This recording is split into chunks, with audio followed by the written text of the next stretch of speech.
Pronto. Pronto. Muito bom dia, boa tarde, boa noite. Meu nome é Luiz Maia, aqui do meu lado, como sempre, meu amigo, colega, professor Luiz Kerli. Nós somos os responsáveis pela disciplina Economia de Empresas. E essa é a nossa sexta semana. Passamos da metade. Nós temos aqui uma temática ainda envolvendo algumas questões que foram vistas no nosso último encontro, né, relativos ao problema de agência, a questão dos contratos.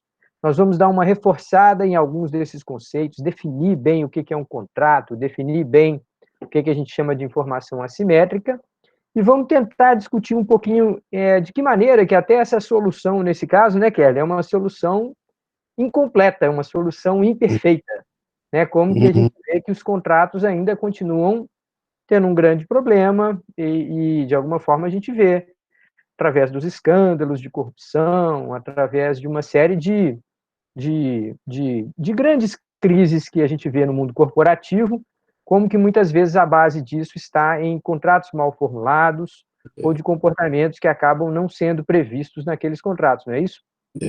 Acho que são boa noite para todos, bom dia, boa tarde, a hora que você estiver vendo o material. Duas coisas, dois adendos logo nesse início.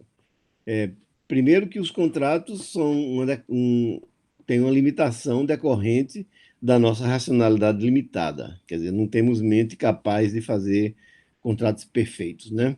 Por mais que a gente vai utilizar a inteligência artificial, a capacidade do machine learning, para fazer contratos perfeitos, mas nunca vai chegar a eles, porque existem problemas sérios, problemas de incerteza e problemas de capacidade, de racionalidade limitada e tudo. Quem podia prever uma pandemia nos contratos? Que contratos tem previsto a pandemia? Ninguém fez. Contratos feitos há um ano atrás, o evento mais importante do período está em que contrato? Nenhum contrato. Nenhum contrato, simplesmente porque não é possível tê-los. Então, não tivemos e nunca os teremos, por conta da nossa capacidade. Cada vez melhores com a nossa experiência, com as máquinas aprendendo, fazendo com que a gente faça contratos melhores, a teoria dos contratos avançando, tudo muito bem. E vamos ver sempre problemas, tanto por questões de comportamento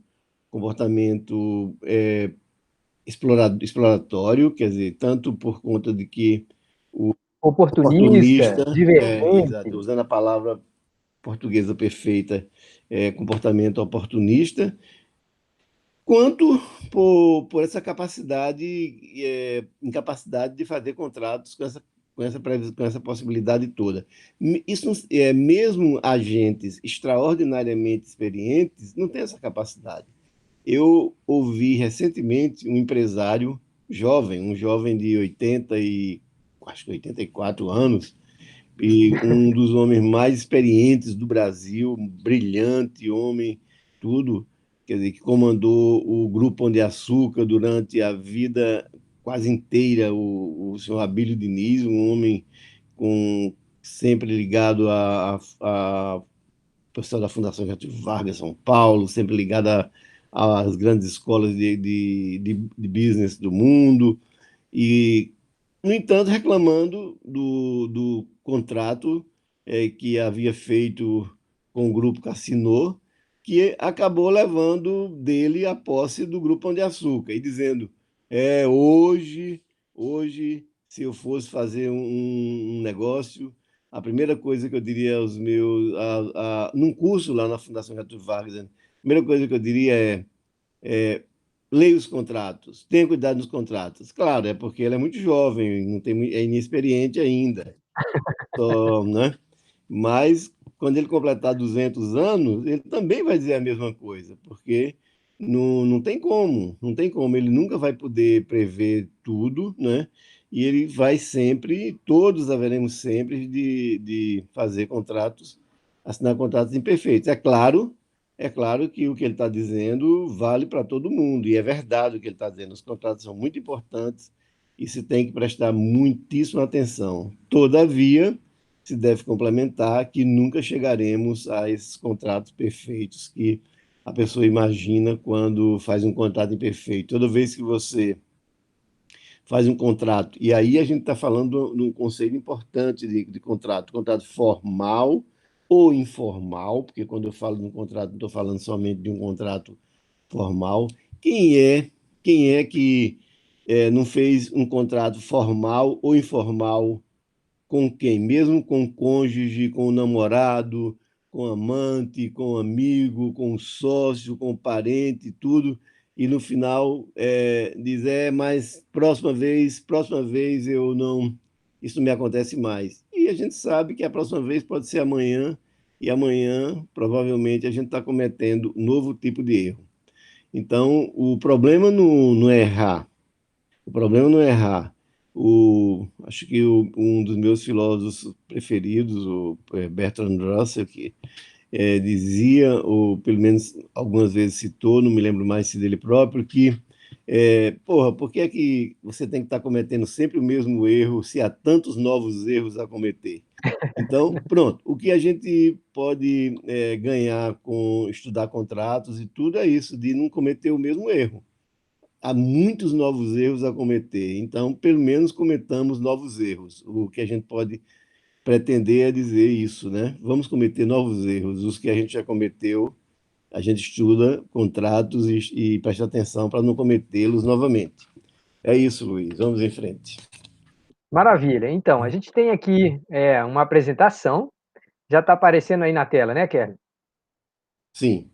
Tá, Com então, a capa do livro do Fiane, que merecidamente está aqui na nossa tela, que é pois é.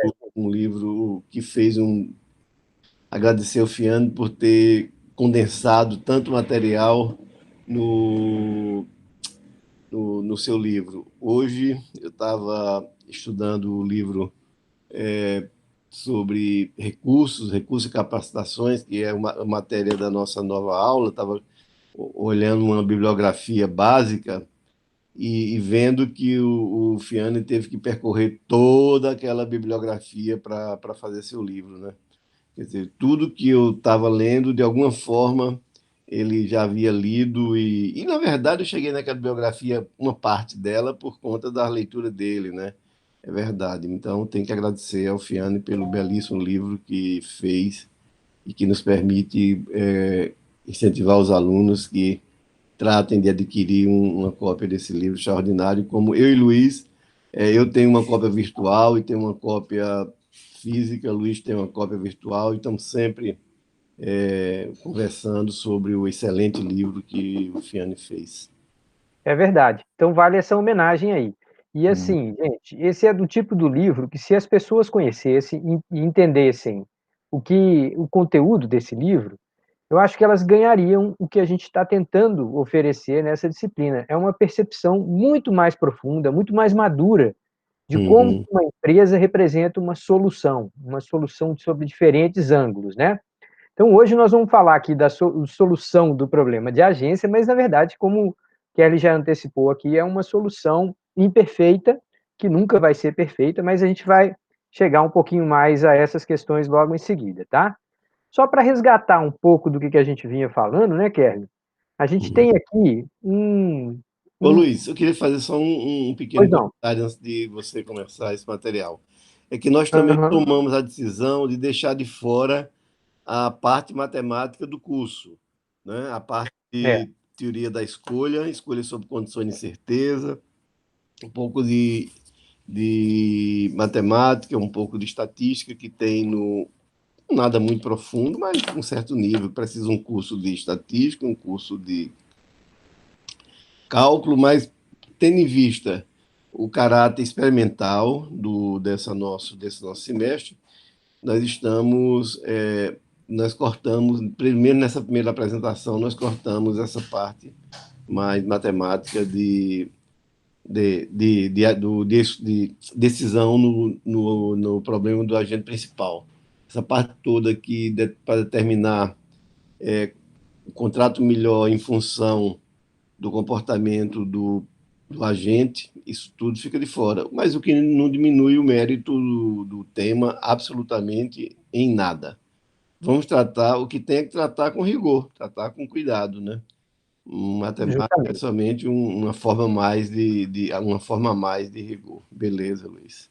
Justamente, e inclusive para aqueles de nós que estão assistindo esse vídeo agora, que são economistas, a gente reitera, né, que o capítulo 2 aqui do livro Economia de Empresas tem essa demonstração matemática de como que o risco muitas vezes é distribuído entre diferentes partes de um contrato, e essa é uma demonstração elegante, não é uma matemática chata, enfadonha e abstrata demais, não. É uma matemática bem aplicada, assim, com bases bem plausíveis. Então, principalmente os economistas, não deveriam abdicar de ler e de conhecer um pouquinho o que está sendo feito ali. Eu acho até, Luiz, que podia disponibilizar o PowerPoint completo com todos os slides, porque se alguém quiser continuar, né, na parte mais matemática e tiver dúvidas, pode fazê-lo e tirar dúvida conosco e quiser ler, vai ter os slides de apoio e vai ter a nós de apoio também, né? Pode ser. Né? É. Essa, pode divulgar essa versão que a gente está agora e também divulgar a versão completa com a parte mais matemática do tema. Legal, isso Legal? mesmo. Tá bom. Tá, então, assim, não basta, não custa a gente resgatar um pouquinho a ideia de que a gente está indo além daquela visão mais convencional da economia, né, que é a visão da empresa ou da firma como função de produção. Ali, o foco é total sobre a gestão de custos, sobre como que a empresa, buscando se adaptar às condições de mercado, à disposição a pagar do cliente, ela vai buscando os meios pelos quais ela persegue um lucro, muitas vezes pode ser um lucro zero, e a gente reiterou várias vezes aqui como que lucro zero não tem nada de errado, na verdade trata-se, digamos assim, de uma taxa convencional de lucratividade, aquela que pagaria o custo de oportunidade do empresário, mas aquela visão, ela deixa de fora, por exemplo, a existência de estruturas hierárquicas, né? A gente sabe que as empresas também são uma série de cadeias de comando, né? Tem lá o chefe, o dono, o gestor principal, os setores dentro da empresa, todo mundo tem que mais ou menos agir de forma articulada, coordenada, acho que até a melhor palavra é orquestrada, né? É Precisa melhor. ser uma orquestração de resultados, né? O segundo ponto é que aquela visão lá pressupõe que o proprietário é o gestor. Não há essa separação. E isso enfrenta um enorme conflito quando a gente observa os dados da realidade, né? Desde lá do século XIX. Cada vez mais a gente tem a dispersão do capital acionário, né? Ou seja, da propriedade de uma ação, em um número cada vez maior de sócios. A gente reiterou aqui, né, Kerley, o exemplo emblemático da Companhia das Índias Ocidentais, e a toda a sua participação aqui em Pernambuco e tudo mais. Mas, enfim, no capitalismo moderno, no ambiente que a gente vive, a gente tem muitas vezes a existência de gestores não sócios, tendo interesses pessoais distintos da maximização da riqueza do dono. Então, a gente discutiu no nosso último encontro a questão do consumo, né? O consumo na empresa, desculpa, a No expressão é trabalho. consumo do trabalho, o consumo do trabalho. Então, era a ideia de que, muitas vezes, esses gestores agem de tal forma que o custo das suas ações é maior do que o benefício conferido à organização, tá? E aí, a gente sempre tem perguntado como assegurar o direito, ou, perdão, o interesse do acionista, do proprietário, em última instância, né? Ainda aqui no resgate do que a gente já conversou, a separação de papéis entre proprietário e sócio faz sentido.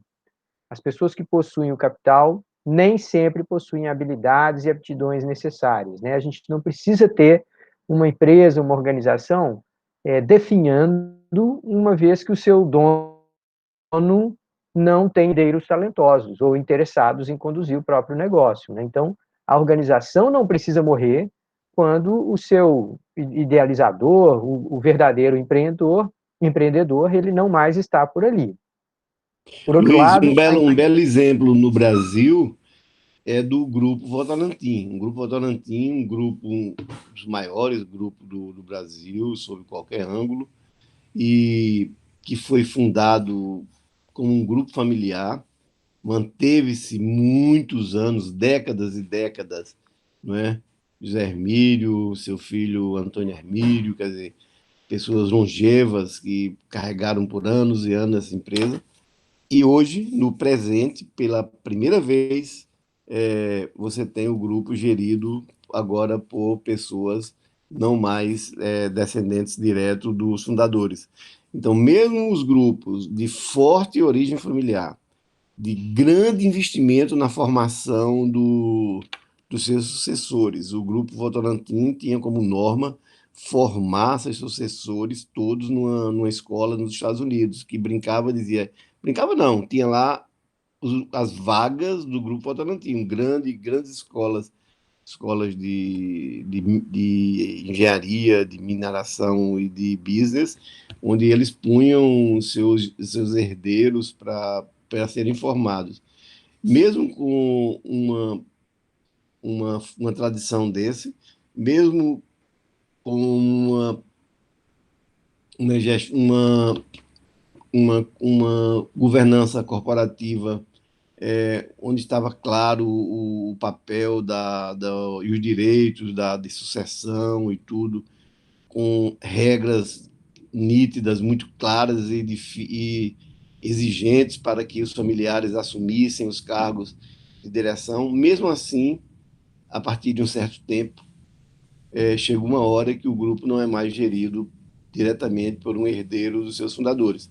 Então, eu diria que na quarta geração, o grupo agora ganhou uma gestão, como se diz, profissionalizada, como se não fora profissionalizada a outra, mas profissionalizada no sentido que são profissionais de gestão que estão vendendo os seus serviços de gestão. E antes você tinha grandes profissionais de gestão, mas que, na verdade, também eram grandes controladores do grupo.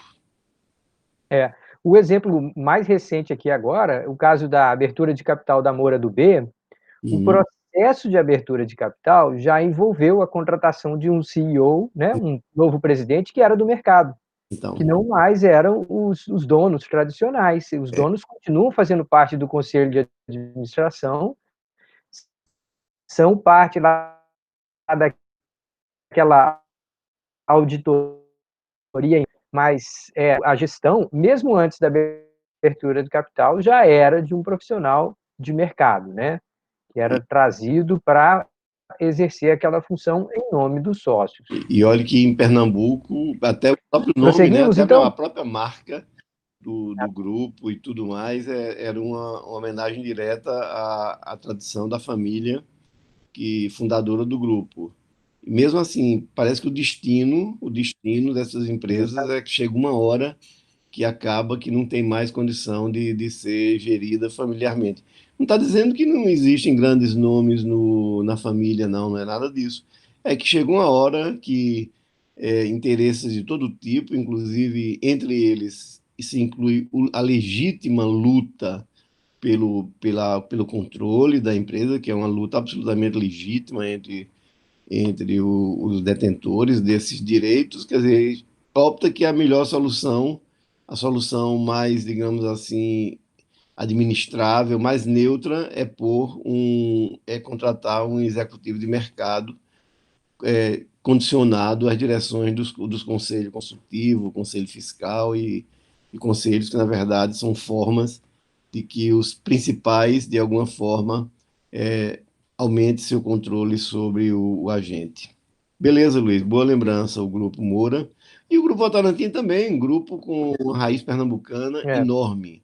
Embora o fundador mesmo é. seja do interior de São Paulo, mas, na verdade, o grupo tomou porte nacional mesmo com José Hermílio de Moraes, pernambucano, engenheiro pernambucano, que inclusive chegou a ser senador pelo estado de Pernambuco. Exatamente. É. E na nossa universidade nós temos, digamos assim, o orgulho de ter hoje o Colégio Dom Agostinho Icas ocupando um terreno que foi doado pela família para o FRPE, né? Aham. Lá em São Lourenço. Mas, enfim, eu queria resgatar só esse último ponto aqui desse slide, Kelly, que diz assim: pela formação de sociedades anônimas, proprietários podem investir em várias empresas, diluindo bastante o seu risco, né? Ele passa a ter uma carteira de investimentos. Sem isso, eles investiriam apenas nas atividades que conhecem muito bem. E isso reduziria a disponibilidade de recursos para toda a economia. Então, gente, olha só, nós estamos falando aqui de que isso faz parte da evolução da sociedade numa economia de mercado. Uhum. É a liberdade de o capital poder financiar outras empresas, outros setores que não aqueles de conhecimento dos seus donos. Né? Sem essa confiança de que haveria uma gestão profissional capaz de entregar resultados, capaz de se especializar e se desenvolver profundamente a ponto de ter competitividade duradoura num setor, sem isso a gente teria os avanços, né, na eficiência da economia como um todo e o ambiente que nos torna, de alguma forma, capazes de alcançar um conjunto de bens materiais, um conjunto de qualidades de vidas que era impensável há 200 anos atrás, né? A gente sempre dá aquele exemplo, né, Kelly? Se você quiser imaginar, se você quiser compreender profundamente como que qualquer pessoa hoje é um milionário comparado com qualquer pessoa que viveu há 200 anos atrás, pense assim, dor de dente. Não, Exato. não importa quanto rico você fosse há 200 anos atrás, se você tivesse uma dor de dente ou se você tivesse que passar por uma cirurgia, você se tornava uma pessoa sequelada, né? Uma pessoa com problemas mentais, a sua própria saúde emocional ficava comprometida quando você tinha que passar por uma cirurgia. Verdade. Mas então vamos resgatar aqui alguns conceitos que a gente vem falando, só para a gente ter certeza de que está todo mundo no mesmo barco, né? Então a gente chama de problema de agência, ou problema agente principal, ou teoria agente principal, são essas circunstâncias que resultam da dissociação entre o principal, que é o dono, e o agente, que é quem exerce a gestão. Né? Então, geralmente é o dono e é o CEO contratado do mercado, mas isso pode ser dentro de um setor da empresa, o chefe e os seus empregados. Ele lá tem um interesse a defender e ele delega a tarefa a outros. Né? Outras pessoas estão agindo em nome daquele chefe. Então, o problema de agência, ele se desdobra também dentro da empresa em cada um daqueles contratos de trabalho que estão ali, né? Ô Luiz, como você muitíssimo bem fazendo, focando para dentro da empresa, né? Aprofundando que essa teoria pode andar dentro da empresa, porque esse é um curso de economia de empresa, mas é muito simples também dizer que essa teoria tem aplicações enormes fora da teoria da empresa. Por exemplo, em questão de esporte, e pensa a relação de um técnico de futebol com o clube, com o presidente do clube. Nós brasileiros que são tanto gostamos de futebol, pensa que relação existe entre o técnico e os controladores do clube. É exatamente uma relação da gente principal. Em É, economia da saúde, médico-paciente, claramente uma relação agente principal. E nessa época estamos nos aproximando das importantíssimas eleições americanas e das eleições também brasileiras, eleições municipais. É outra área onde a teoria do agente principal também tem grande aplicação. Você pode pensar exatamente num candidato, alguém que você vai eleger, como um agente. Você é o principal dono do país, dono do poder, está escrito na Constituição de quase todos os países democráticos que todo poder emana do povo. Quer dizer, você está me ouvindo, Luiz que está aqui junto comigo, quer dizer, nós somos o dono, todo poder emana de nós. Então, como também digamos, no SA, você poderia dizer, todo poder emana dos controladores. Então, nós somos os controladores. E quem nós vamos eleger para prefeito agora é, na verdade, um agente. Nós vamos eleger um agente, né, sobre condições de um contrato de 4 anos, dizer, ó, vou lhe dar um contrato de 4 anos para você se desempenhar, você me diga o que é que você vai fazer, e daqui a 4 anos eu vou decidir se eu vou renovar ou não o seu contrato. Então, tem um monte de aplicações na área de política, de teoria política, e se não fosse um tempo tão limitado, que a gente tem que aproveitar, também não fosse a paciência limitada de quem tem que escutar pessoas que podem passar horas e horas falando sobre isso, mas a gente poderia dar exemplo de muitas e muitas áreas. Aliás, uma boa coisa é você pensar, onde é que você acha que essa teoria do agente principal poderia ser aplicado dentro da sua área de interesse? Excelente provocação. E, assim, só pegando o gancho da sua fala, não é à toa que nas ciências políticas também se usa a expressão contrato social. Estado social, Né? exatamente. A ideia de que alguém está fazendo uma contratação de outro que vai atuar em seu nome, né? De que o governo ocupa o Estado, mas o Estado é Uhum, propriedade da nação, né? Do povo uhum. organizado dentro de um ambiente geográfico lá. Tá, excelente. O segundo ponto que a gente precisa resgatar bem o conceito é de informação assimétrica. Existe a ideia de informação imperfeita, que é um conceito mais geral. Ah, eu não sei tudo, a minha capacidade de capturar e de perceber tudo que está à minha volta é limitada e tal. Mas aqui a gente está falando de algo muito específico na deficiência de informação, que é a sua distribuição. É uma parte saber mais. Quando a gente fala em informação assimétrica, uma das partes de uma negociação ou contrato dispõe de informações que a outra não alcança, ou só alcança mediante custos muito elevados, tá? Então, De informação, a gente está falando de informação relevante para o contrato, justamente. né? Porque É, informação a gente sempre tem diferenciado, mas para o contrato dispõe de informação relevante que não é revelada na assinatura do contrato, que é, na verdade, uma vantagem que o possuidor dessa informação tem e que não revela na preparação do contrato e que pode levar ao moral hazard, quer dizer, o cara pode, depois que assinado o contrato, se comportar de uma maneira que infringe o interesse da outra parte. justamente. E uma das circunstâncias em que esse tipo de divergência pode surgir vem à tona justamente com esse próximo conceito aqui. O estado do mundo, ou muitas vezes a gente usa a expressão o estado da natureza. Que diabo é isso? Agora nós vamos falar de natureza? Não, calma lá. O resultado da empresa depende não só do esforço do gestor, depende de um conjunto de circunstâncias alheios ao controle do gestor. Você pode ter chuva de mais, você pode ter chuva de menos, você pode ter um concorrente que você nunca tinha visto, que vem lá da China, de repente aparece no seu mercado.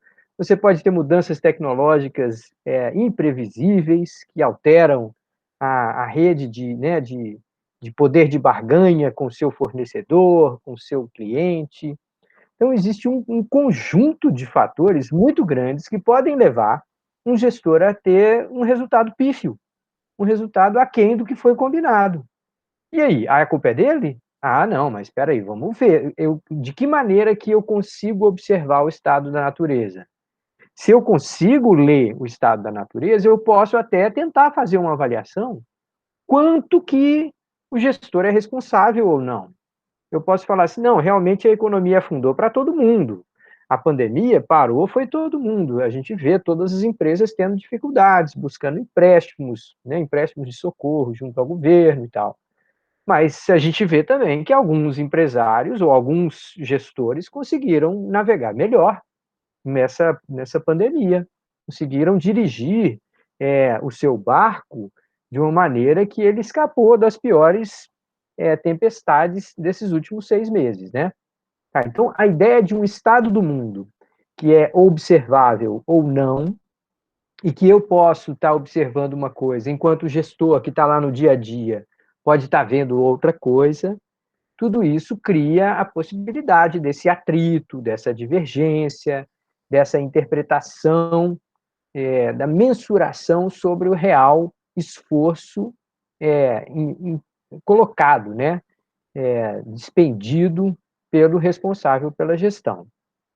E aí Imagina, Luiz, imagina numa situação como hoje, que a gente vê que o estado da natureza se afastou do previsto de uma maneira estrondosa, né? A gente está num evento do tipo desses eventos que modificam completamente o estado da natureza e que são estados que, na verdade, a teoria tem muitos teóricos, né, que acreditam que esses são realmente os fatos determinantes. Né? O que é determinante é o que não pode ser previsto. Portanto, que isso torna os contratos e tudo mais muito mais difíceis, porque o que importa mesmo não pode ser previsto. Esse grupo de teóricos tem nessa pandemia um grande experimento para ver, de alguma forma, a favor das suas teses. Quer dizer, ninguém de boa fé vai condenar um executivo que chegar ao final desse ano esteja 20% abaixo da sua meta. Ele pode ter sido um executivo, um agente brilhante, brilhantíssimo, extraordinário. E, todavia, devido à modificação do estado da natureza, ele vai ele vai, é, ele vai ter um desempenho abaixo. Mas acontece que ele está no que esses teóricos chamam de um cisne negro. Né? Como chama o livro? Black Swan. Black Swan. Black Swan, do Black Taleb. Swan. O Taleb é um dos grandes teóricos dessa área. Quer dizer, pô, alguém de bom senso vai condenar alguém que chega nesse fim de ano e chega no final do ano vai ser até uma coisa snob, chegar na reunião de fim de ano da empresa e dizer: esse ano tivemos uma queda de 2% no faturamento, nós tínhamos uma meta de crescer 23% e caímos 2%. Pô, quando ele disser que caiu, vai se levantar todo mundo da Assembleia de Controladores e bater palma para ele, para uma queda de 2%. Por quê? Porque estamos em pleno Black Swan, quer dizer, estamos num cisne negro perfeito. Então, essa parte do estado da natureza é realmente uma coisa fundamental no julgamento dos contratos, porque quando há um cisne negro desse, que são realmente eventos que definem o destino das empresas, as coisas são completamente diferentes. Então, precisamos de contratos bons, melhores, melhorados. Temos que desenvolver teoria e prática, tudo isso, mas temos que manter também acesa a consciência de que nunca teremos esses contratos. Porque, Justamente. no fundo, porque não teremos, por conta da nossa limitação cognitiva, ok? Mas, por outro lado, por conta da natureza, que é absolutamente incontrolável. Eu me lembro de uma entrevista que eu vi algum tempo atrás, Kerly, de um desses grandes CEOs de empresas transnacionais americanas, e ele dando uma entrevista, assim, a título de falar com os jovens, com quem está começando no mercado e tal, e conselhos, ou o que surpreendeu na carreira dele, enfim, como que era a vida dele. E o cara falava assim: se eu contasse, se alguém tivesse me dito lá atrás que metade do meu dia de trabalho é explicando para os outros o que eu estou fazendo, e só a outra metade é que eu realmente estou fazendo as coisas, eu ficaria Uhum, surpreso. Eu não imaginaria que é assim, mas na verdade, hoje o CEO de uma grande organização, ele é um grande comunicador. É alguém uhum, como função das funções principais dele é manter informado o conselho de administração, manter informado autoridades que investigam e supervisionam o setor, manter informado uma série de partes interessadas, né? uhum, Tá, mas enfim, vamos só, para concluir esse resgate aqui de alguns conceitos, lembrar a questão do incentivo. E aí, o professor Kelly disse para nós, no nosso último encontro lá, que a gente tinha 3 maneiras de lidar com o problema da agência e a sua inevitável informação assimétrica. Aí ele dizia: o controle interno, a auditoria interna, controle externo, auditoria externa ou contrato de incentivo. Aí olha só o problema que nós temos aqui. Se houvesse sempre uma correlação perfeita entre a ação do gestor, do agente, e o resultado que ele obtivesse, a separação entre propriedade e gestão não tinha problema nenhum. Era fácil de estabelecer contratos. O fato de o principal não observar ali o dia a dia, né, o sócio não observar o dia a dia do gestor, não importa tanto, porque ele observa o resultado. Então, o problema é justamente o estado da natureza. É justamente a dificuldade de você atribuir o resultado de uma companhia ao talento, ao realmente o esforço, o talento, a capacidade do agente. Lembrar, não é, Luiz, que nós também falamos na aula passada que das formas de não é contornar no sentido de evitar, no sentido não é nem torrendo, quer dizer que como é, Luiz, tu manusear esse problema É. exatamente achando referenciais, né? Eu acho Ah, que nessa pandemia, o que é que todo mundo vai fazer? Procurar referenciais. Dizer, bom, nós caímos 10%, fomos bem ou fomos mal? Vamos olhar a nossa indústria. Então, vamos comparar dentro da nossa indústria, ou vamos comparar dentro da nossa indústria. Estou falando de indústria no sentido que os economistas falam, toda quando eu falar indústria farmacêutica, indústria de automobilismo, é setor. setor. Pois é, então, vamos olhar para dentro dessa indústria e ver dentro dela como foi a indústria como um todo. Ou, olhando mais especificamente dentro dela para os meus concorrentes diretos, como é que foram meus concorrentes diretos, que são mais símiles. Então, quer dizer, isso tudo são maneiras de você ir tentando, Rêmulo, tratar do problema, mas a gente não sabe que isso não é contornar o problema, não é contornar. Tá? Se fosse dizer que a gente está falando em contornar o problema, não é. Nem administrar o problema. Essa palavra mesmo que Luiz é quem sabe traduzir perfeitamente para português. É lidar, né? Lidar, talvez lidar com a situação, mas é lidar mesmo, não é nem suplantar, nem é resolver, nem nada, mas é uma das formas de lidar com o problema. Lidar, acho que é uma ótima palavra. Beleza, Luiz. Excelente. Então, para aqueles que têm medo de matemática, não se assustem, tá? Ninguém vai botar aqui uma fórmula. Eita, já viu uma letra grega ali, o negócio já vai complicar. Não é bem assim, não, tá, gente? Aqui a gente está colocando uma função implícita, ou seja, a gente está simplesmente dizendo que essa letrinha que está do lado esquerdo depende, é função de duas outras letrinhas que estão aí dentro do parênteses, tá? Então, a ideia é muito simples e a gente não vai mergulhar em matematização aqui, não.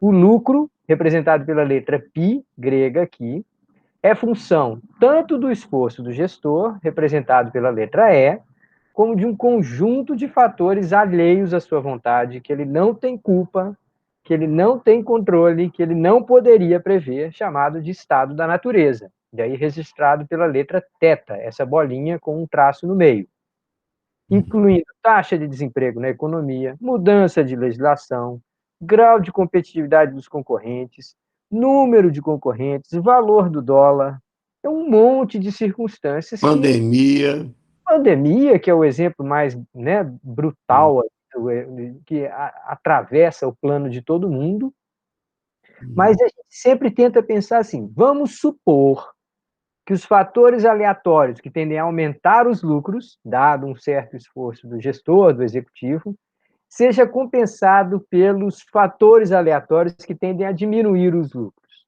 Então, por essa simplificação, a gente diria assim: se o executivo se esforçar, na média, os lucros serão maiores do que ele não se esforçar. Ora, a gente sabe que isso é verdade, porque senão a gente não contratava.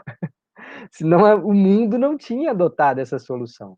Então, essa afirmativa aqui, ela parece ser um pouco forçação de barra, para quem gosta de matemática, parece ser uma distribuição de probabilidades aí forçadamente simétrica, mas não, a verdade é que a tendência é que os gestores mais esforçados alcançam, de fato, melhores resultados, né? Se não fosse assim, essa solução seria totalmente inviável, tá?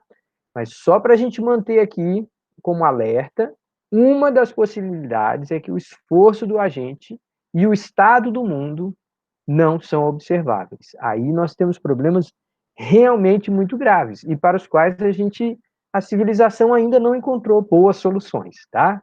Nos casos que a gente vai tratar no dia a dia, existe um grau de opacidade, né, de incerteza sobre o quanto que o gestor está se dedicando, está se empenhando, e existe um grau também de insegurança sobre como que se lê o ambiente, como que se interpreta o ambiente, para atribuir certos ganhos ou perdas ao talento e ao esforço do gestor, tá? Então, existe alguma opacidade, mas se essa opacidade ficar grande demais, a gente realmente está diante de problemas que são os grandes problemas.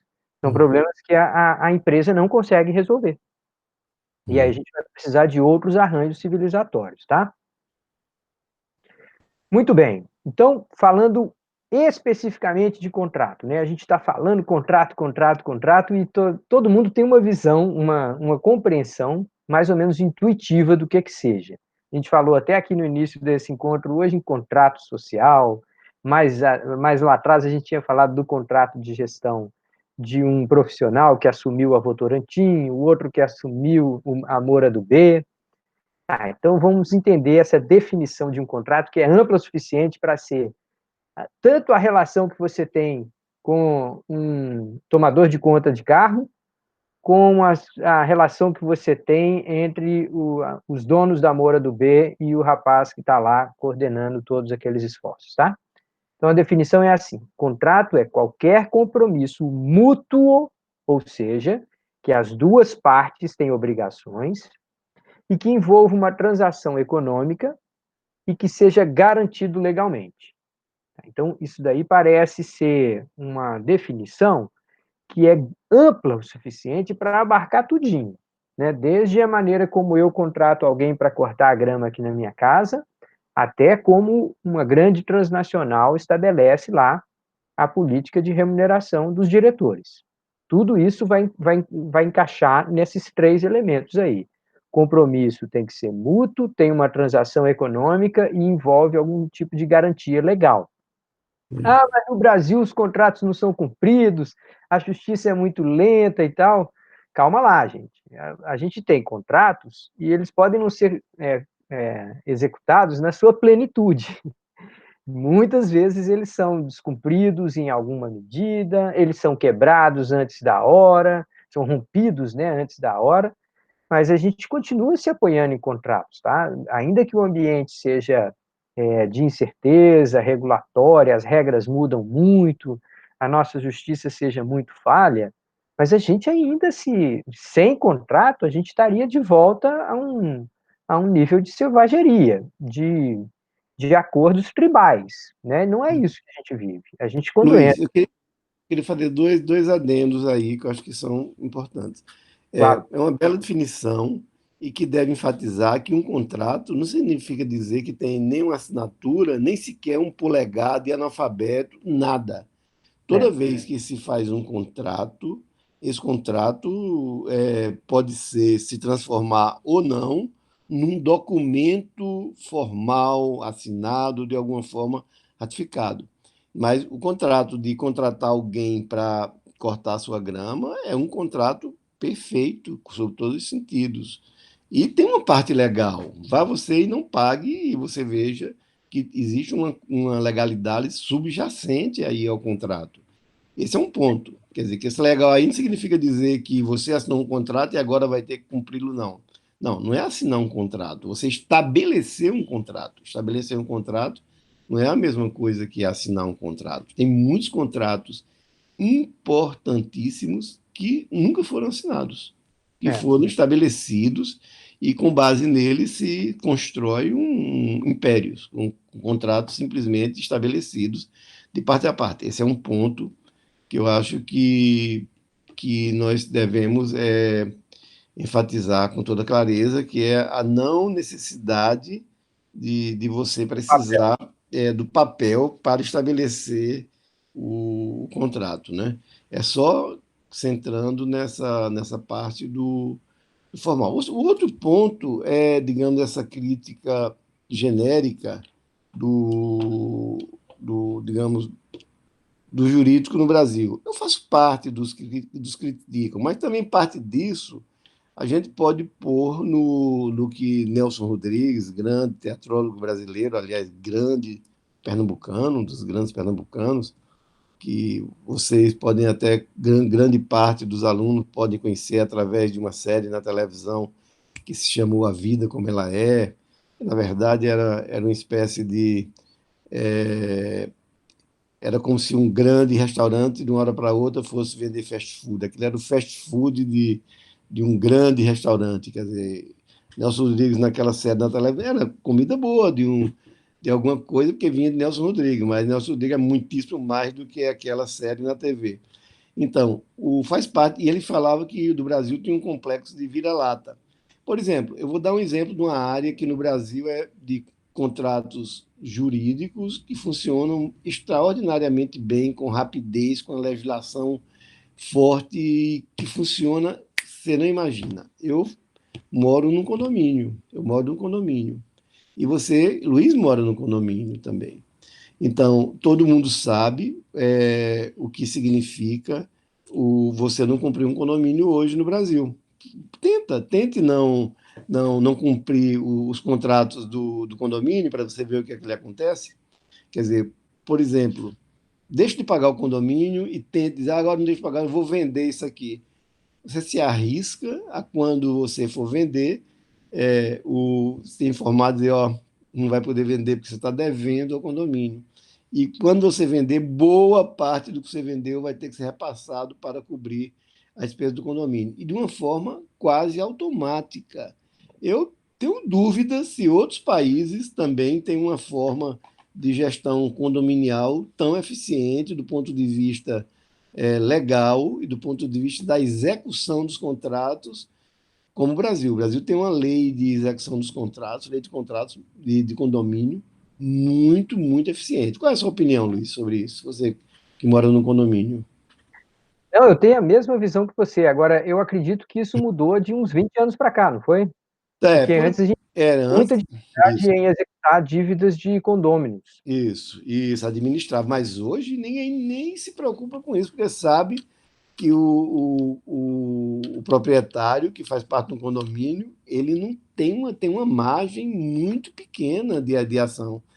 É. Outra área também são os contratos na relação de família. Todo mundo Hum. sabe. Tente não cumprir um contrato na área da família. Faça um contrato de pensão e tente não cumprir. Veja o que é que acontece com você.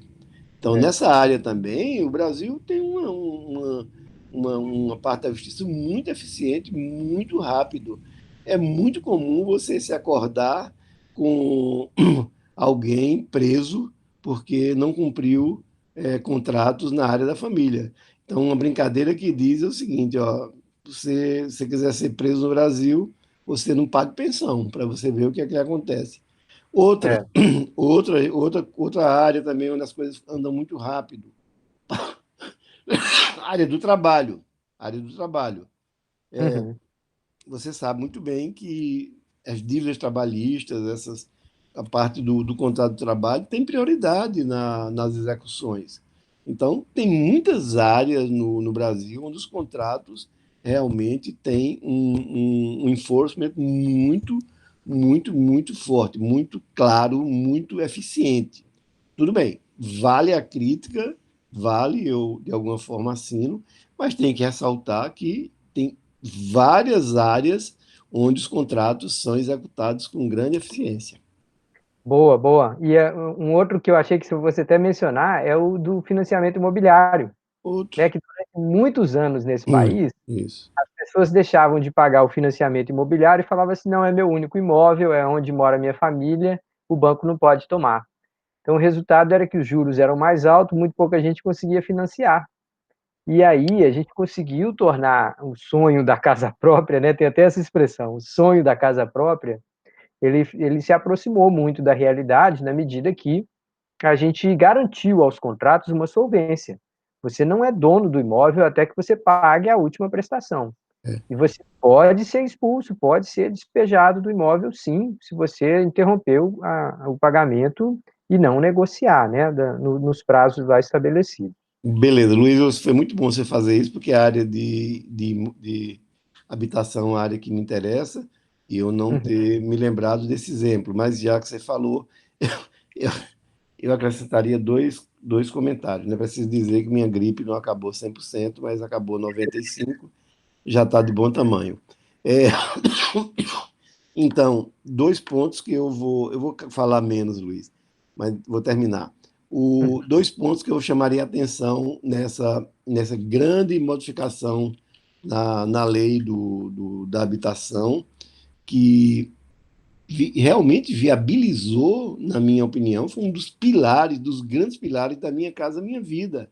Porque antes dela, você vendia um imóvel, o cara tinha uma garantia constitucional que aquele imóvel não podia ser retirado se fosse o único bem da família.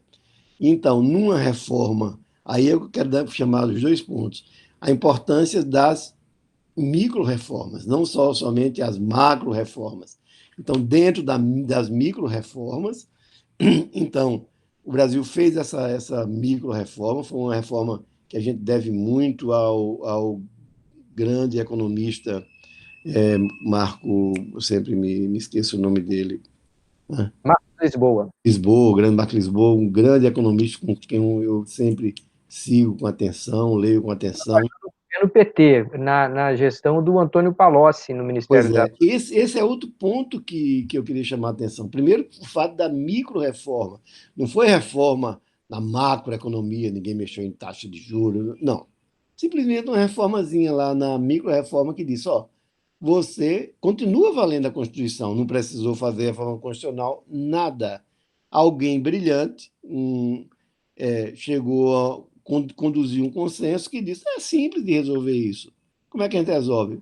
O cara compra a casa, ok, e só é dele quando ele pagar. Não é? E, bom, então isso realmente você vê como uma micro-reforma pode afetar uma economia. Ninguém É. precisou de reforma, de Constituição, de PEC, nem de coisa nenhuma. Simplesmente fez uma micro-reforma que viabilizou Minha Casa Minha Vida. Esse outro ponto que você falou é de extrema importância. Isso foi feito no governo Lula, no governo do PT, sob a gestão do Palocci. Quer dizer, então, se isso fosse feito no outro governo, poderia ser tido assim, tirando das pessoas o direito do seu último direito, que é a sua residência, de sua família e tal. Tudo isso é justo dentro da briga política, faz parte da briga política. Mas eu quero dizer que dentro de um governo do PT se fez essa micro-reforma, quer dizer, que você só se torna dono de um imóvel quando você acaba de pagar. Quer dizer, os contratos foram modificados de uma forma radical, né? Radical, e a execução dos contratos se tornou extremamente rápida. Por quê? Porque se você compra um imóvel e deixa de pagar, você está, na verdade, ocupando ilegalmente um imóvel de outrem. Você só será o seu imóvel quando você pagá-lo. Então, beleza, Luiz. Bela lembrança dessa mudança importante, micro-reforma que mudou, digamos, a lei e mudou a execução dos contratos na área da habitação. Beleza. Pois é, engraçado que a gente tinha aqui como exemplos, né, de Hum, contratos, o salário fixo de um funcionário, o salário mais participação de lucro, seja do gestor, ou seja de funcionários de setores específicos, como é o caso dos bancários e tal, uhum, mas essa aqui a gente já deu uma enormidade de outros contratos que se encaixam nesses exemplos, né? exatamente.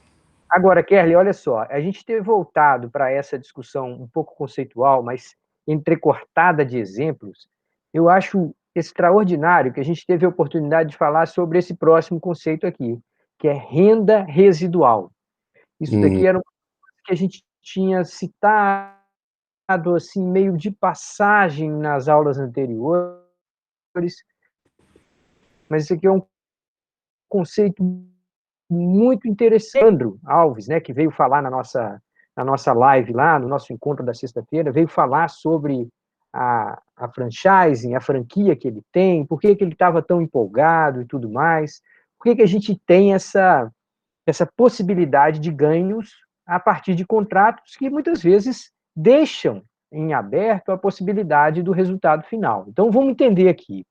Renda residual, o ganho que sobra para qualquer uma das partes, seja o principal, o dono, o sócio, ou o agente, aquele que executa o trabalho em nome de terceiros, depois de pagos os custos do empreendimento.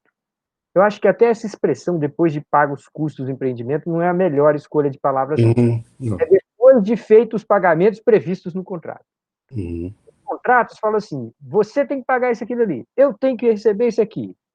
Mas muitas vezes o resultado financeiro vai além daqueles custos que estavam previstos no contrato, tá? Então, o caso que a gente colocou aqui, bem simples, mas também bem próximo da realidade de qualquer um, é o caso de uma lanchonete cujo dono só paga salário fixo.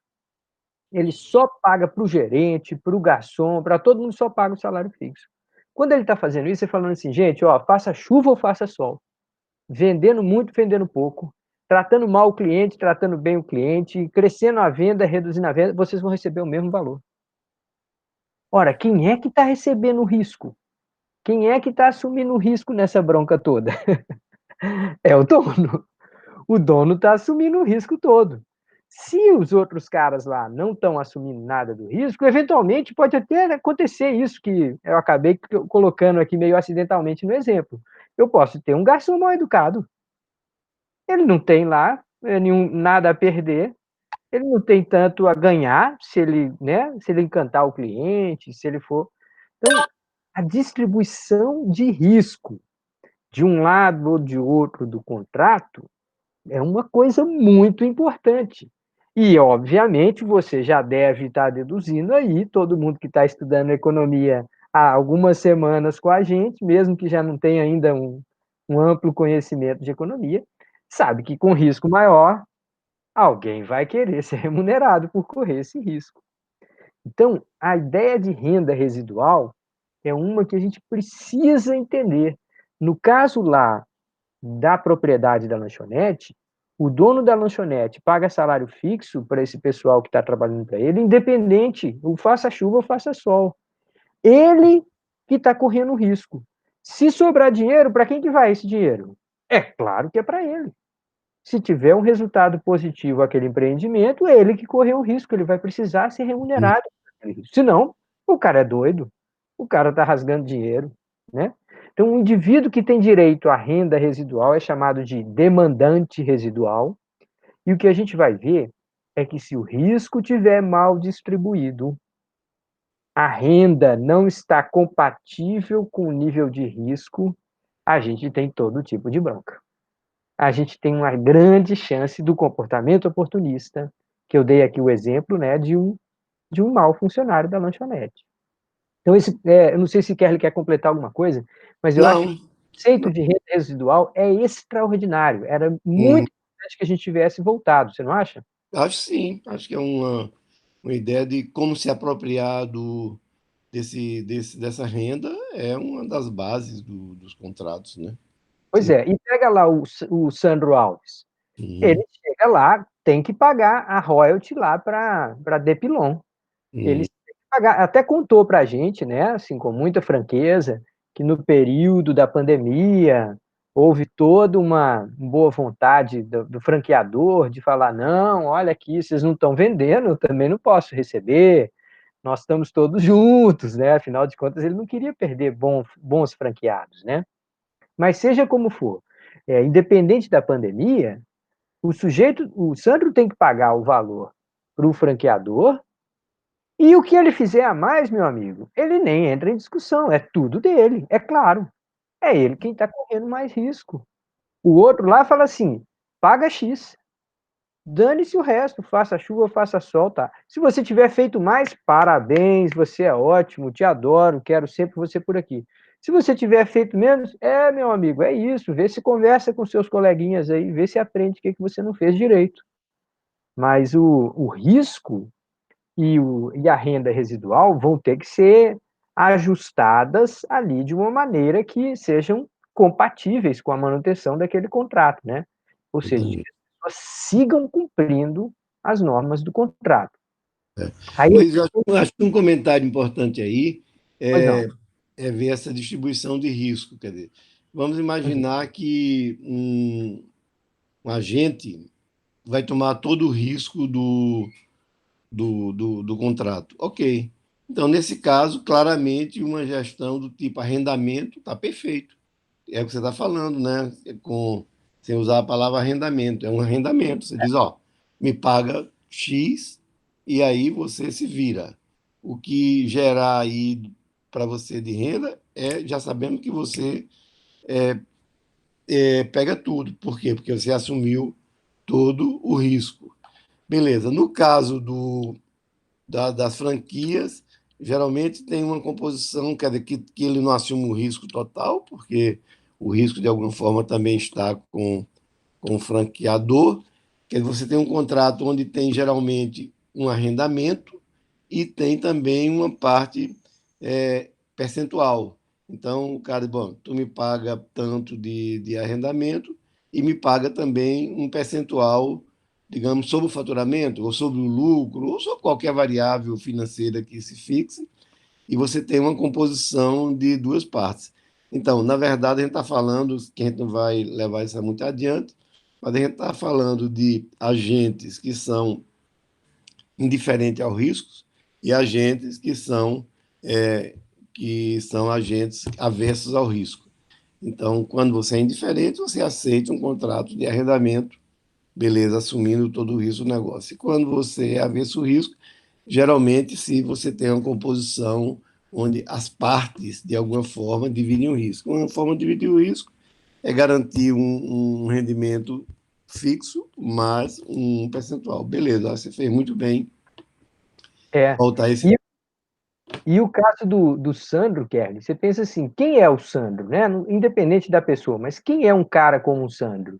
É um cara que tinha lá um patrimônio de 200, 300 mil reais, que podia ter colocado esse dinheiro no mercado financeiro. É, Podia ter comprado um terreno, um imóvel. comprado algum terreno imóvel alugado, ou Uhum, aplicado lá em títulos do Tesouro Direto, e falado, não, eu sou muito conservador, eu não quero correr risco, eu quero ali uma renda garantida e tal. uhum, O cara que vai lá e compra a franquia, vai para a rua, contrata funcionários e tal, esse cara é um cara que tem a disposição a correr risco.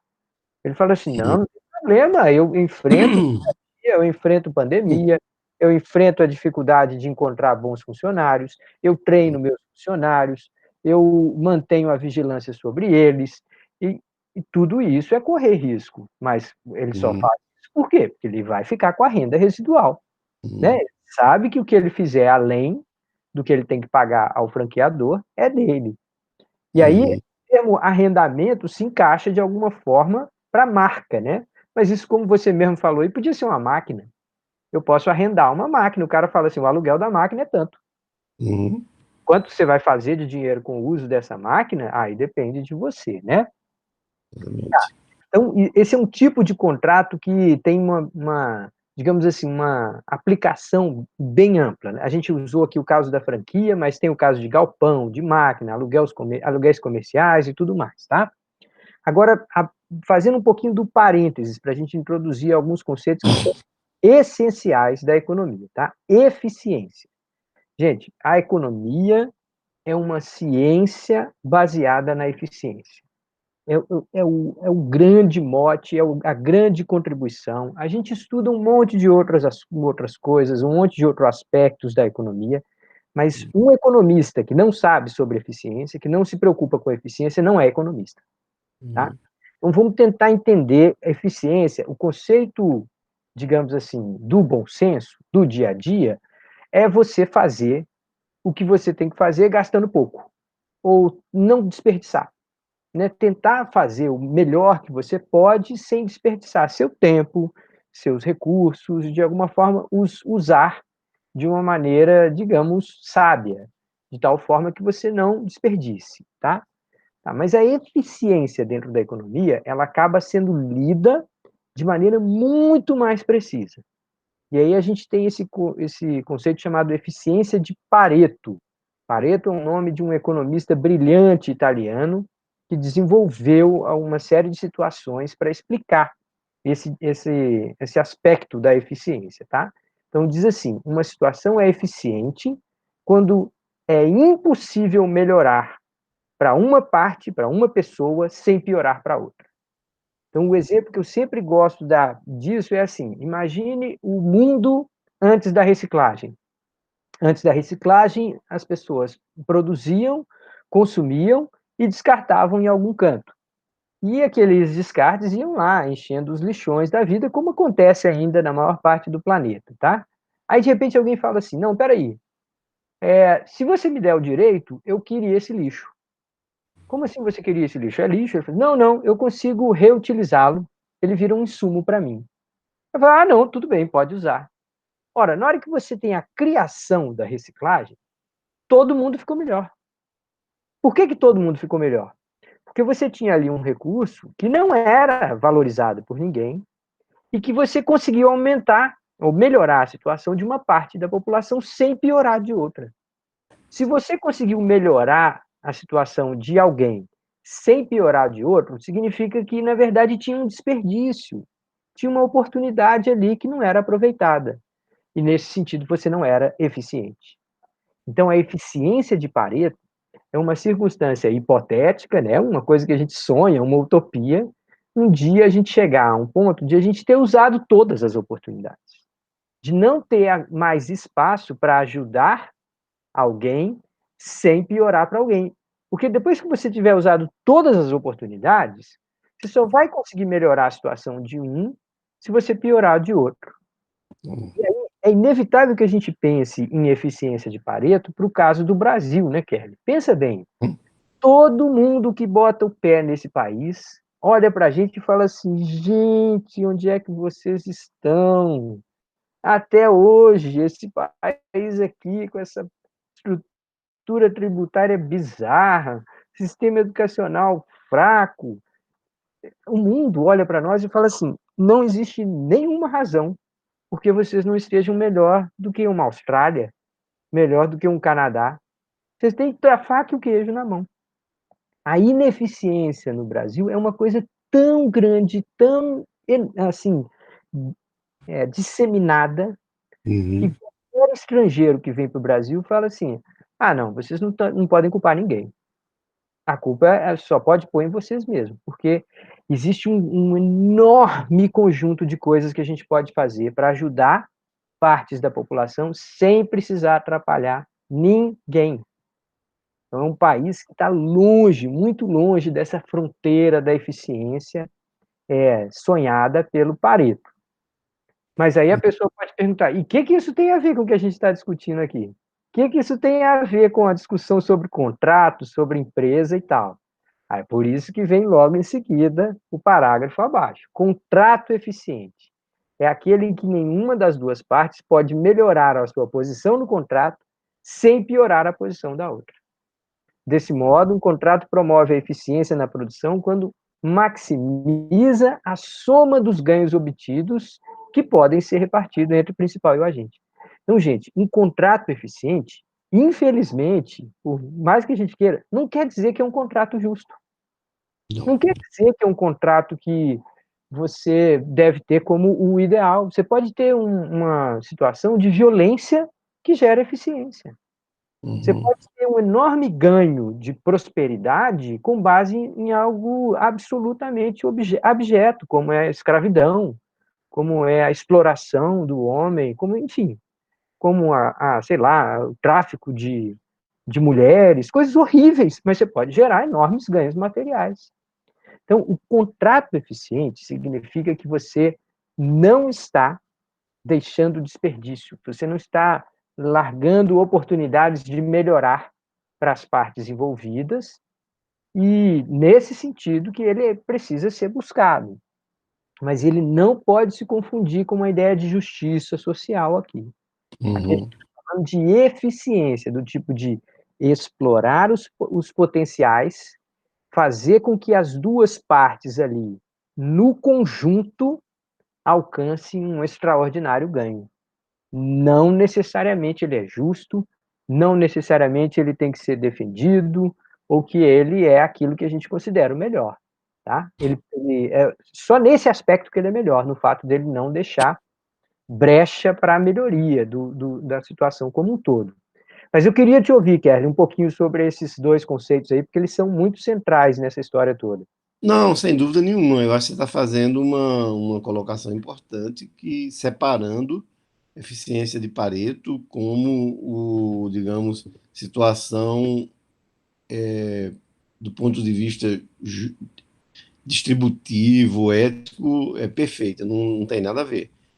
Você deu um belo exemplo do lixo, mas aqui para Pernambuco, um belo exemplo pode ser dado também com o uso do bagaço das usinas. A gente Boa. tinha até pouquíssimo tempo atrás o fato de que o bagaço das usinas era um lixo, era um transtorno para as usinas. E hoje em dia, esses bagaços são uma fonte de renda enorme quando se transformaram um ponto em energia elétrica, não é, que é o principal ponto que a gente está falando agora. Então, as usinas passaram a ser geradoras de energia elétrica através da transformação da energia térmica, quer dizer, da queima desses bagaços, produzindo calor, produzindo vapor, produzindo energia elétrica, e transformada em energia elétrica e ligada à rede de distribuição, e você aí, que ele teve uma melhora substantiva, né, sem que nenhuma parte tivesse que perder naquela situação. É, Então, esse é um belo exemplo para Pernambuco, né, de que você tinha você não tinha eficiência de Pareto naquela situação. Por quê? Porque você tinha esses desperdícios enormes da cana-de-açúcar. Toda vez que a tecnologia avança ou que a inteligência percebe um desperdício e avança, você está, digamos, chegando mais próximo do ótimo de Pareto, digamos assim. Beleza, pois é. um bom comentário. Eu vou deixar prometido aqui para a nossa aula presencial lá da sexta-feira, eu vou contar um caso sobre uma fila de táxi no aeroporto de Nova York. A primeira vez que eu pisei o pé fora deste país, Uhum. no aeroporto de Nova York, e eu vou contar uma história muito interessante sobre eficiência de Pareto, na maneira como eu quase que me lasquei lá numa fila de táxi, tá? Uhum. Tá, então vamos lá. Contratos eficientes. Aí a pessoa pode olhar assim meio de lado e falar, sim, sei, quem garante? Então, Uhum. quais são as condições para que um contrato seja eficiente, ou seja, que ele maximize, alcance os ganhos totais? Tem duas condições. Primeiro, ele deve proporcionar um ganho suficiente ao agente para que ele aceite o contrato. Ó, isso parece óbvio, mas não é tão óbvio assim, né? Você precisa, de alguma forma, atender condições mínimas ali. O contrato deve definir uma remuneração para o agente que seja considerada satisfatória por ele, dada a tarefa que ele tem de realizar. Em termos formais, a gente fala que esse contrato deve satisfazer a condição de restrição de participação, ou seja, lá da expressão em inglês, participation constraint. Eu Uhum. não, se eu tentar esmagar demais, massacrar demais, ou de alguma forma violar o interesse da outra parte, ninguém vai querer fazer aquele contrato. Eu acho, Luiz, que isso aí está super ligado ao que você colocou muito bem antes. Uhum. O contrato aqui é eficiente do ponto de vista de maximização dos ganhos do principal. É isso que está sendo observado. Quer dizer, é eficiente de modo a que o principal maximize o seu ganho. Então, e é por isso que ele precisa conhecer, seria ideal para ele conhecer a o comportamento do contratado, isso é, do agente, em relação ao risco, porque ele oferece contratos diferentes em função do comportamento do agente em relação ao risco. Então, é como o Luiz muito bem ressaltou, isso não tem nada a ver com justiça nem coisa nenhuma. O que ele está fazendo aqui é vendo a eficiência do ponto de vista de elaborar um contrato de modo que a firma, vista nesse caso como seus controladores, tenha o ganho máximo, não tenha nenhuma ineficiência. Justamente. Aí vem a segunda condição. O contrato deve fornecer os incentivos adequados. A gente já começou a falar isso quando a gente disse assim, renda residual proporcional ao risco, mas tudo bem, daqui a pouquinho a gente volta a essas questões. Deve fornecer os incentivos adequados para que, após a contratação, o agente desempenhe suas tarefas no interesse do principal, ou seja, que o contrato seja cumprido, né? Que, de fato, quem está exercendo a atividade em nome de terceiros, o faça levando em conta aquilo que o próprio principal faria se pudesse, né? Então, em termos formais, a gente chama isso de condições de compatibilidade. Então, o nome que dá quando os incentivos são suficientes, são bem desenhados, de modo a fazer com que a gente tenha um alinhamento entre a ação do agente e o interesse desejado pelo principal, né? Então, a gente chama isso de condição de compatibilidade. Você fala Eu assim, acho, viu, Luiz, que como o nosso objetivo é exatamente tentar tornar todo esse arcabouço aí de teórico, dar uma visão mais prática a eles, a gente pode imaginar a tela, essa tela anterior, que está falando sobre as duas características importantes do contrato. Ora, um contrato é eficiente se ele tem a capacidade de ser aceito, né? Que ele atende à restrição de participação. Bom, se eu posso ter o melhor contrato, sim, mas a outra parte diz, tá bom, é ótimo, mas eu não aceito. Meu amigo, o contrato acabou. Aí acabou, não pode ser eficiente uma coisa que eu não que não aparta. Não tem jogo. Pronto. Então a primeira coisa que tem que garantir vai ter jogo. E vai ter jogo significa dizer que atende à condição de participação. Se o agente aceita o contrato, ela atende à causa de participação. Então, garantiu que vai ter jogo. Sim, a outra causa, quer dizer assim, você pode pensar exatamente como eu estou lhe dizendo, com essa analogia. Vai ter jogo? Vai ter. Pronto. A segunda causa é, sim, mas o cara vai jogar tudo que ele sabe para o time, então tem que atender essa outra, que é a condição de compatibilidade. O que é a condição de compatibilidade? É dizer a ele, ó, se a gente ganhar, tu vai ter um bicho muito grande. Se a gente empatar, tu vai ter pequeno. E se você perder, não vai ter nada. Pronto. Então, esse contrato aí estava atendendo as duas condições. Primeiro, o cara falou, por esse tipo de salário aí eu jogo, tá bom. E depois, as condições de compatibilidade. Tá, se eu tiver um desempenho assim, eu ganho nada, se eu tiver um desempenho assado, eu ganho um pouco, se eu tiver um desempenho superior, eu ganho tanto, tá? Então, esse contrato atende as duas condições.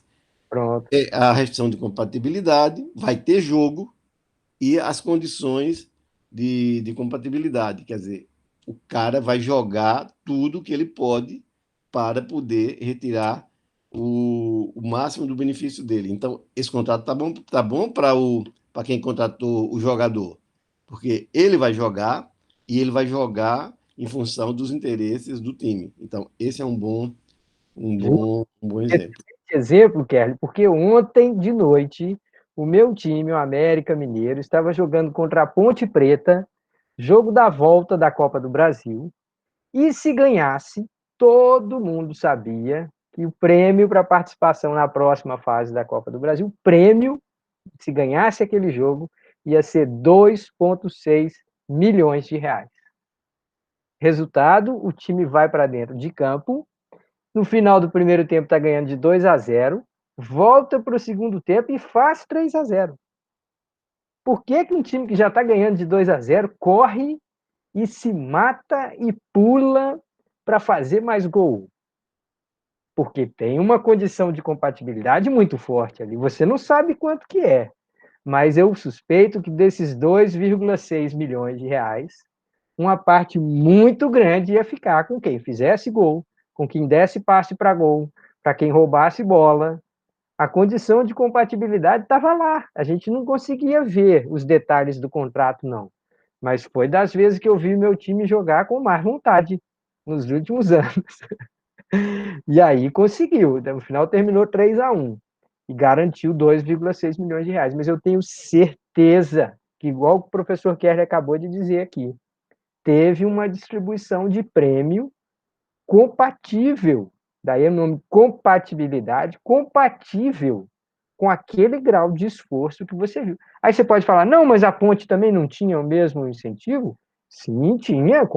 Até admito que do outro lado também tinha alguém tentando fazer a mesma coisa. Mas isso pode ter sido até pior para a Ponte. Por quê? Tinha um time um pouco inferior, ficou lá preocupado, na hora que tomou o primeiro gol, o emocional desandou.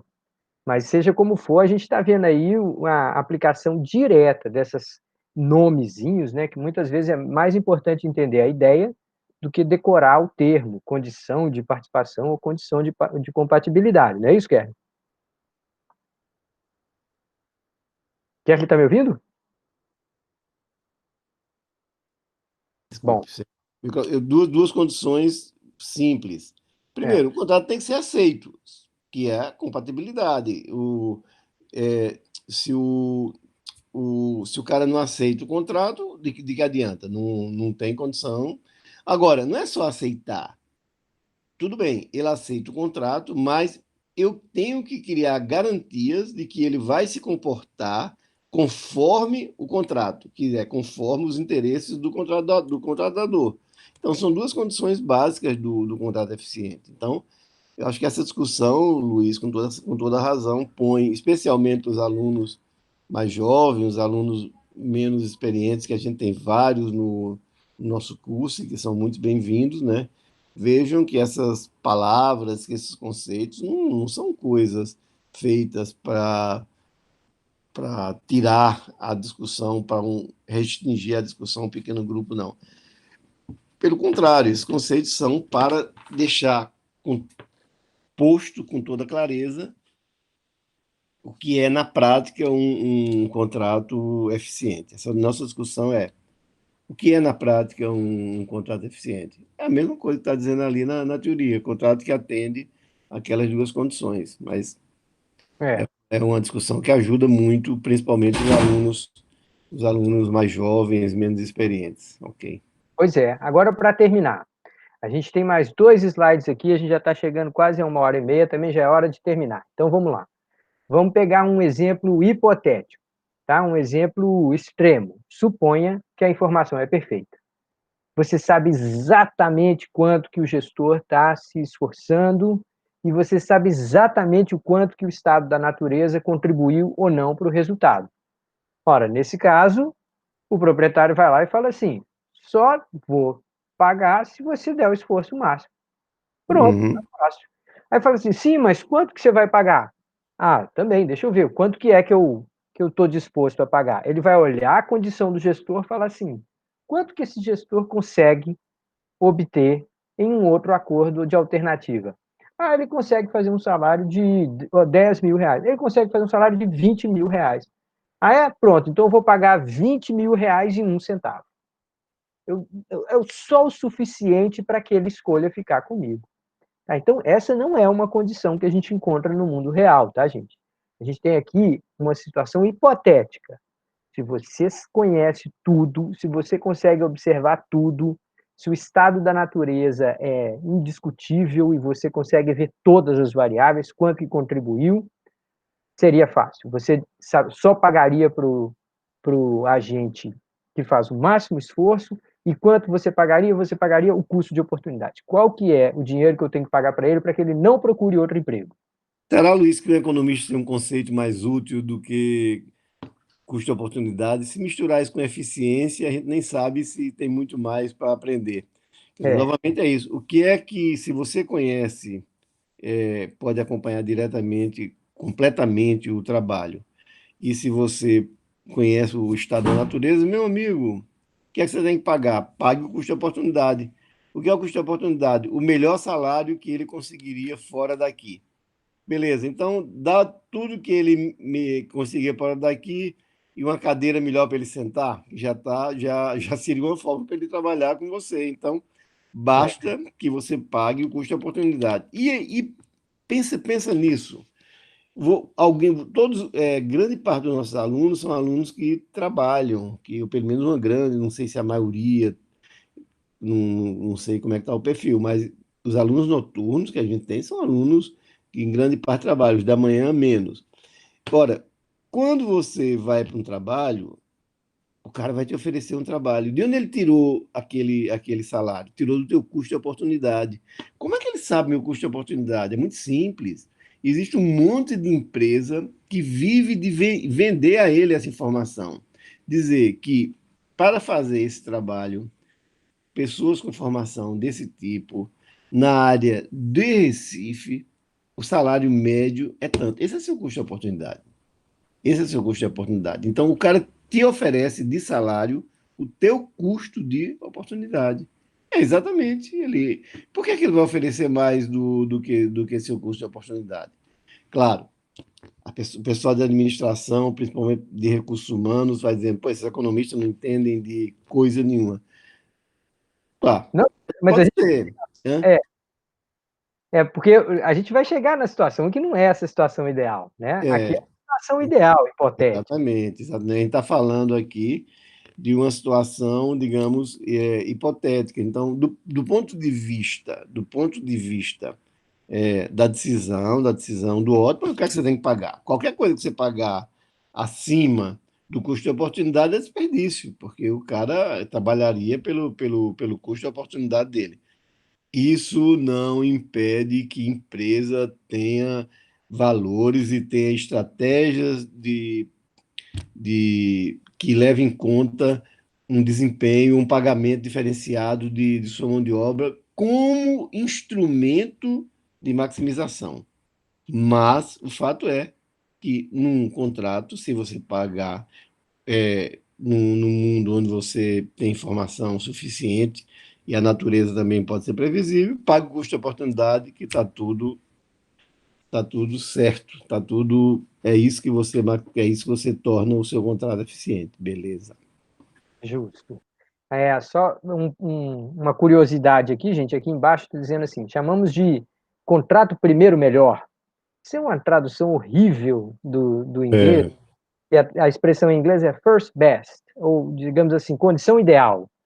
O Uhum. contrato ideal é aquele que permite ao principal se apropriar de todos os ganhos do empreendimento, deixando ao agente somente o estritamente necessário para que esse último aceite o contrato. Ou seja, você só paga o custo de oportunidade e o resto todo é seu. Então, aqui, a gente está falando de uma circunstância irreal, uma circunstância que não faz parte da realidade, mas que, em termos teóricos, os economistas exploraram. Mas aí, para concluir a nossa aula de hoje, a gente tem que fazer a pergunta: e na vida real? Bom, na vida real, a gente tem informação incompleta, a gente não sabe quais os estados da natureza que podem acontecer, como desenhar contratos para todos eles. A gente tem informação imperfeita, eu não tenho como computar e analisar todas as variáveis envolvidas, eu não tenho nem tempo, nem capacidade mental para isso. Informação assimétrica, o que eu sei é diferente do que o gestor que está ali no dia a dia acaba aprendendo, e é difícil que a informação seja perfeita entre as duas partes. Tudo isso vai gerar risco. Então, o sujeito que vai enfrentar esse contrato vai ser alguém que vai ter que ser lido conforme a sua disposição a enfrentar risco ou não. Dependendo de quanto que uma parte está disposta a correr risco ou não, ela vai aceitar este ou aquele contrato. A condição de participação é atendida ou não é atendida? A condição de compatibilidade lhe parece favorável, justa ou não lhe parece, dependendo do grau de risco. Então, para certos setores, você vai atrair certas pessoas. Para certas atividades dentro de um setor, você vai atrair profissionais com um certo perfil. Sempre lido sobre essa forma de o quanto que o risco que essa pessoa está disposta a assumir no contrato que ela está fechando. Então, isso eu acho que acaba dando uma espécie de um envelopamento aí na nossa conversa de hoje. O que você acha, Kelly? Eu acho também. Eu acho toda vez que a gente avança, a gente abre, né, horizontes completamente novos. A gente está abrindo, com essa discussão do contrato, uma área de economia que também deu prêmio Nobel agora nos anos 2000, que é essa área da ligação entre o ambiente, vamos dizer assim, institucional e a economia. Então, se você concorda que os contratos são realmente uma coisa muito importante para a economia, e a nossa aula é sobre isso, e a concessão de um prêmio Nobel de Economia fortemente centrado no desenvolvimento das teorias dos contratos é uma prova que os economistas reconhecem isso, abre espaço para a questão do enforcement, quer dizer, quem é que garante o cumprimento dos contratos? Então, tem toda uma área de economia desenvolvida que pode se fazer outro curso, facilmente se fazer outro curso. É bom até que se diga que o nosso querido Fiani, ele também tem um livro nessa área, por um grande acaso, está aqui na minha frente nesse momento, não tinha nada. Tá vendo, Luiz? Não, eu estou vendo só a tela. Eu não consigo ver quando eu estou apresentando a tela. Mas eu acho que a gente Tá. já acabou aqui. Eu posso interromper esse Não, compartilhamento. não, mas deixa eu só mostrar para os alunos o livro. Ah, Pronto. sim, você. Então, É. tá aí o livro Cooperação em Conflito, e veja como é o subtítulo do livro do Fiani. Instituições e desenvolvimento econômico. Pronto. Então, tem toda uma teoria econômica sobre as instituições, né, e dessa ligação das instituições com o desenvolvimento econômico.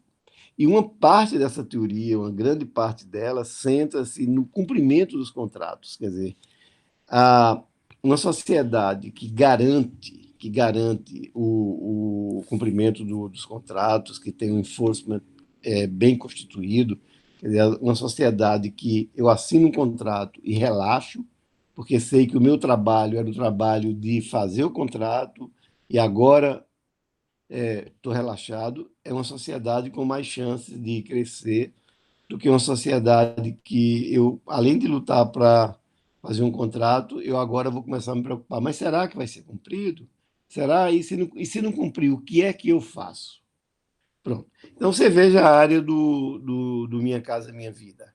Isso desenvolveu-se porque se tornou muito mais simples você,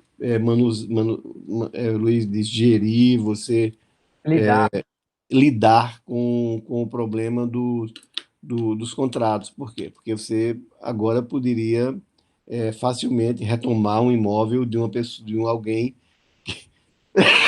que tivesse feito um contrato com informações assimétricas. Alguém antes inventava uma renda, comprava um imóvel, e depois que ele comprava, mais nunca seria retomado, porque a Constituição garante que é o imóvel único e tudo mais.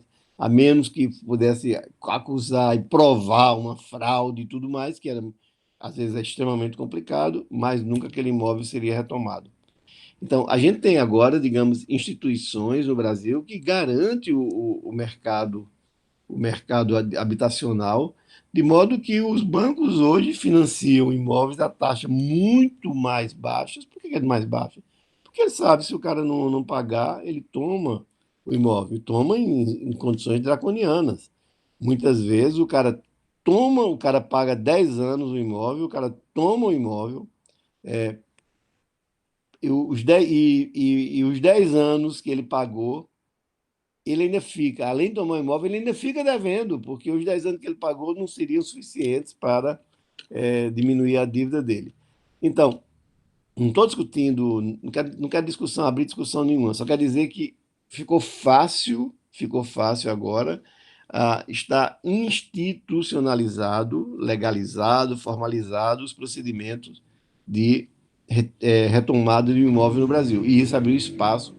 Tá bom, algumas pessoas foram afetadas, foram, mas por outro lado, milhões de pessoas também conseguiram comprar um imóvel porque isso permitiu juros mais baixos e tal. Então, é uma visão muito mais, essa visão, às vezes, pragmática, dura dos econômicos. Pô, mas o cara só tem aquele imóvel, vai tomar assim? Ok.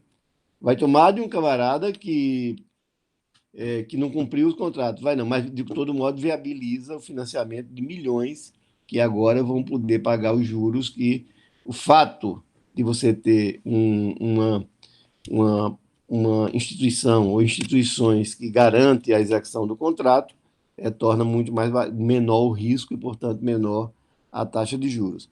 Então, eu acho que um fechamento desse aí seria essa ideia, né, das instituições como um elemento fundamental. Eu não tenho nenhum contrato especial com o Fiane. Só que a gente estava falando, o livro estava aqui na minha frente, eu estou mostrando que esse é um tema realmente que é tema para um outro curso, que é essa chamada economia institucional. Se eu olhar ali na minha estante, que eu estou vendo daqui, meus olhos não me permitem ver perfeitamente, mas eu consigo, pela posição dos livros, saber que ali tem vários volumes que são sobre essa parte de economia constitucional. Posso até identificar aqui pela cor da capa, os que têm os nomes maiores e tal, os livros que tratam de economia institucional. Então, uma ligação fortíssima entre teoria dos contratos e economia institucional. Quer dizer, contratos são uma forma de se fazer empresas mais eficientes, economia mais eficiente. Instituições são uma forma de garantir o cumprimento de contratos. Uma das coisas das instituições, garantir o cumprimento dos contratos. Então, essas coisas estão muito ligadas e eu acho que chegou a hora, então, da gente fechar a nossa aula. São 20h30, e É, fechar abrindo esse campo da economia institucional, que é outro Nobel de Economia dos anos 2000. Esse é o curso dos Nobel, Luiz. acho que não vai ter uma aula que a gente não fala de algum. Não fale um. Exatamente. Maravilha. Beleza. Obrigado, meu amigo. Um abraço para todos pela paciência. Até a próxima, né? Fiquei bom da tosse, né? Não tossi quase nenhuma hora na gripe. É isso aí. Então tá, já. Beleza, Luiz. Tchau, tchau. Nos vemos. Até logo.